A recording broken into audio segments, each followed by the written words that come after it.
ایک مرتبہ ایک خاتون آئی اور بات کرنے کے لیے پردے کے پیچھے جو بیٹھی تو اس نے رونا شروع کر دیا. میں نے کہا بھی صحیح کہ بھئی آپ کیوں رو رہی ہیں، مگر اتنی پریشان تھی کہ رونا شروع کر دیا. تو جب اس نے رونا شروع کر دیا تو ہم نے بھی پھر تھوڑی دیر اس کو رونے دیا کہ بھئی ذرا سنبھلے گی تو بات کریں گے تاکہ بات سنیں. خیر تھوڑی دیر کے بعد وہ سنبھلی تو میں نے پوچھا آپ کیوں رو رہی ہیں؟ کہنے لگی میں بہت پریشان ہوں.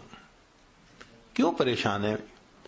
کہنے لگی کہ میرا خاوند بہت بڑا انڈسٹریلسٹ ہے، کئی درجن کمپنیوں کا مالک ہے، اور میرا فرسٹ کزن بھی ہے اور مجھ سے بہت زیادہ محبت کرتا ہے. اس نے گھر میں مجھے ہر آسانی دی ہوئی ہے. گھر ایسا اس نے بنایا ہے کہ جیسے کوئی محل ہوتا ہے. گھر کا سارا خرچہ اس نے ذمہ لیا. بجلی کا بل دیتا ہے، ٹیلی فون کا بل دیتا ہے، گیس کا بل دیتا ہے، حتیٰ کہ وہ کچن میں جو خرچہ ہوتا ہے اس کا بھی خرچہ بھرتا ہے.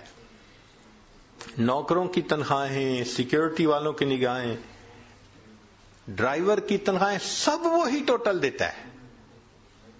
میرے اوپر گھر کا کوئی خرچہ نہیں. البتہ میرے ذاتی خرچے کے لیے وہ مجھے ہر مہینے $2000 دیتا ہے. میں بڑی پریشان ہوں، میرے خرچے پورے نہیں ہوتے. اب ذرا سوچئے کہ عورت کو پرسنل ایکسپینسز کے لیے وہ $2000 پر منتھ دیتا ہے اور عورت کہتی ہے میں بڑی پریشان ہوں، میرے خرچے پورے نہیں ہوتے. جب اس نے یہ بات کہی تو پھر میں نے اسے سمجھایا.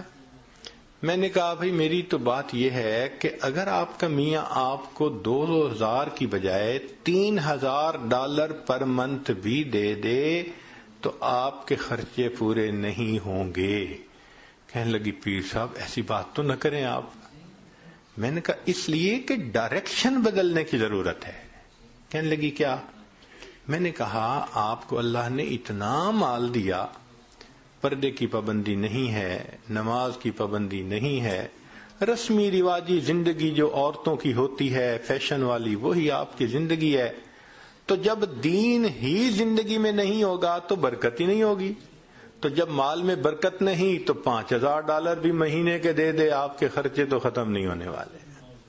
کہنے لگی پھر میں کیا کروں؟ میں نے کہا کہ آپ اپنی زندگی کی ترتیب کو بدلیں.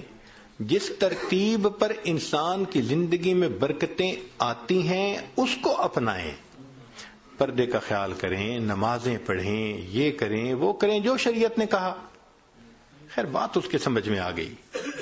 کہنے لگے جی ٹھیک ہے، آپ مجھے توبہ کے کلمات پڑھا دیں، میں آج سے زندگی بدلنے کی نیت کرتی ہوں. اللہ نے مہربانی کر دی، اس نے بیت کے کلمات پڑھ لیے، پھر نماز کی نیت کر لی، زندگی اس کی بدل گئی. اللہ کی شان، کوئی کچھ مہینے بعد یا 1 سال بعد وہ عورت دوبارہ آئی اور اتنی خوش، حضرت میں بس اپنے حالات بتانے آئی ہوں اور آپ کا شکریہ بھی ادا کرنے آئی ہوں کہ اب میں شریعت کے مطابق زندگی گزارتی ہوں. میرے ذاتی خرچے $500 میں پورے ہوتے ہیں، $1500 ہر مہینے میں یتیموں اور بیواؤں پہ خرچ کر دیتی ہوں.